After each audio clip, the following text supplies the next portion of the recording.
Targeted info के मोअज़्ज़ज़ दोस्तों, अस्सलाम वालेकुम। नाज़रीन कराम, लद्दाख और सिक्किम बॉर्डर पर जूते खाने के बाद भारत के लिए अब एक और बड़ा एपिसोड। चीन ने ईद से पहले ही भारत को सरप्राइज़ दे दिया। भारत पर सर्जिकल स्ट्राइक करके भारत के जंगी जुनून को चुपकी नींद सुला दिया है। चीन के 5000 फौजियों ने लद्दाख में घुसकर बड़े इलाके पर कब्जा कर लिया। भारतीय फौज के हार के बाद भारतीय आर्मी चीफ भी लद्दाख पहुंच गए हैं। भारत में कोहराम मच गया है। भारतीय मीडिया भी रो रो कर पागल हो गया है। नाज़रीन कराम, जहां एक जानिब पूरी दुनिया में कोरोना अपने शिकंजे कसता चला जा रहा है, वहीं दूसरी जानिब भारत भी अपने जंगी जुनून को लेकर बौखलाहट का शिकार है। भारत जो अपने हवस की आग में निहत्ते कश्मीरियों समेत भारतीय मुसलमानों पर जुल्म के पहाड़ तोड़ता आया है, वहीं उसके साथ भारत अपने हमसाये ममालिक से भी हर वक्त लड़ने की कोशिशों में मगन रहता है। और दोस्तों, हमसायों की बात की जाए तो भारत को अपने हमसायों में सबसे ज़्यादा पाकिस्तान खटकता है।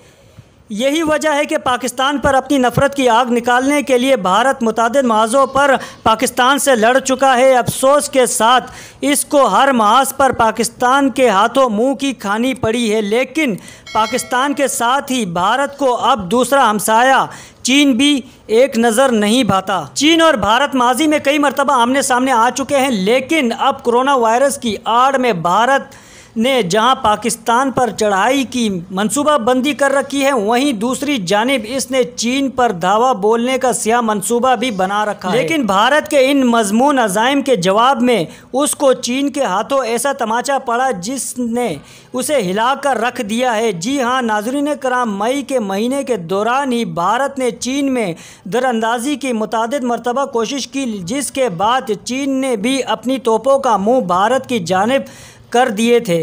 अब इसी हवाले से एक ऐसी खबर सामने आई है जिसने पूरे भारत को परेशान करके रख दिया है। जी हाँ नाज़रीन कराम, खबर के मुताबिक चीन ने भारत को एक ऐसा करारा जवाब दिया है जिससे भारत की नींदें उड़ गई है। दोस्तों, वीडियो की तफसील में जाने से पहले आप लोगों से छोटी सी गुजारिश है कि आप लोगों ने अभी तक मेरे चैनल को सब्सक्राइब नहीं किया तो अभी सब्सक्राइब करते हुए बेल आइकॉन को भी दबा दें, ताकि हमारी हर नई आने वाली वीडियो का नोटिफिकेशन आपको फ़ौरन मिल जाए। आखिर चीन ने ऐसा क्या जवाब दिया जिससे भारतीय हुकूमत की सिट्टी गुम हो गई? चीन ने ईद से पहले ही भारत को ईदी दे दी।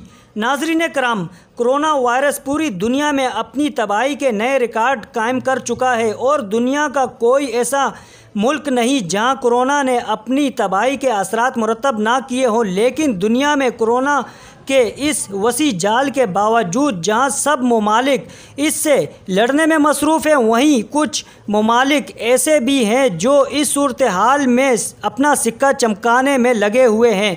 इन सब ममालिक में सर फहरिस्त भारत है। भारत एक जानिब मजलूम कश्मीरियों पर जुल्म के पहाड़ तोड़ रहा है, वहीं दूसरी जानिब खुद भारत में रहने वाले मुसलमानों के लिए अपनी ज़मीन तंग कर रहा है। लेकिन दोस्तों, भारत अपने इन सब मामलात को पसे पश्त रखते हुए इन दिनों एक और बड़ी कोशिशों में मसरूफ़ है और यही वजह है कि कोरोना की आड़ में भारत अपने हमसाये ममालिक से भिड़ने की भरपूर कोशिश कर रहा है। अपने जंगी जुनून की आड़ में भारतीय फ़ौज पाकिस्तान और भारत के माबीन होने वाले LOC के मुआहदे की धज्जियाँ उड़ाते हुए पाकिस्तान की शहरी आबादी को निशाना बनाती है और कोरोना वायरस की आड़ में भारत की जानिब से LOC की खिलाफ वर्जियों में हैरान कुन तौर पर इजाफा हो गया है, जिसके बाद दोनों ममालिक के दरमियान एक बार फिर कशीदगी पैदा हो गई है। लेकिन भारत को जहां इन दिनों अपनी मरती हुई आवाम और अपने मुल्क के हालात पर तवज्जो देनी चाहिए थी, वहां भारत ने अपनी आवाम की बजाय हमसाये ममालिक से भिड़ना ज़्यादा अहम समझा। नाज़रीन कराम, आपको यहाँ वाज़े करते चले, पाकिस्तान और भारत के माबीन कशीदगी पहली बार देखने में नहीं आई, बल्कि भारत पाकिस्तान से इससे पहले भी मुताद्दिद महाज़ों पर लड़ता चला आया है और हमेशा हर महाज पर भारत को पाकिस्तान की बहादुर अफवाज के हाथों मुंह की खाना पड़ी है। लेकिन नाज़रीन कराम, जहां एक तरफ भारत पाकिस्तान पर जोर आजमाने की कोशिश कर रहा है, वहीं दूसरी तरफ भारत चुपचपीते चीन के खिलाफ भी एक बड़ी मनसूबाबंदी कर रहा है। भारत ने कोरोना की आड़ में चीन के ऊपर चढ़ाई का मंसूबा बनाया था।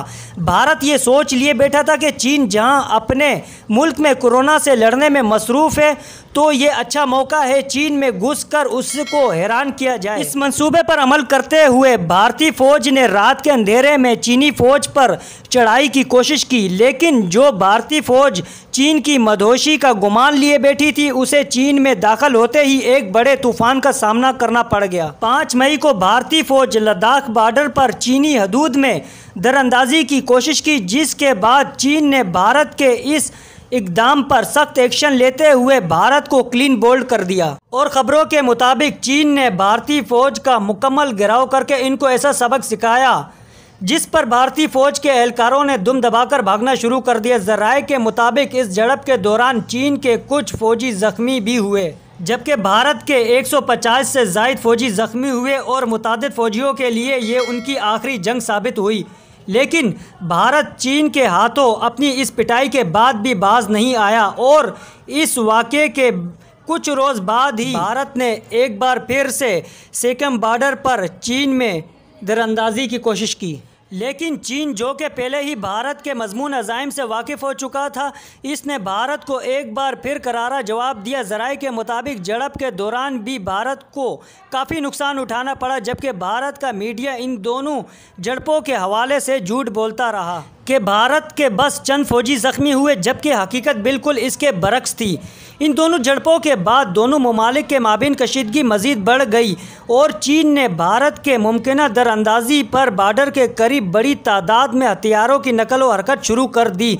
इसके बाद भी भारतीय फ़ौज ने मुतअद्दिद बार चीन के अंदर दरअंदाजी की कोशिश की, जिसके जवाब में दोनों ममालिक के माबीन छोटी छोटी झड़पें होती रहती हैं। लेकिन दोस्तों, अब इसके बाद एक ऐसी खबर सामने आई है जिसने भारत की जंगी जुनून को एक लंबी नींद सुला दी है। जी हाँ दोस्तों, एक ऐसी खबर सामने आई है जिसने भारत को ईद से पहले ईदी दे दी है।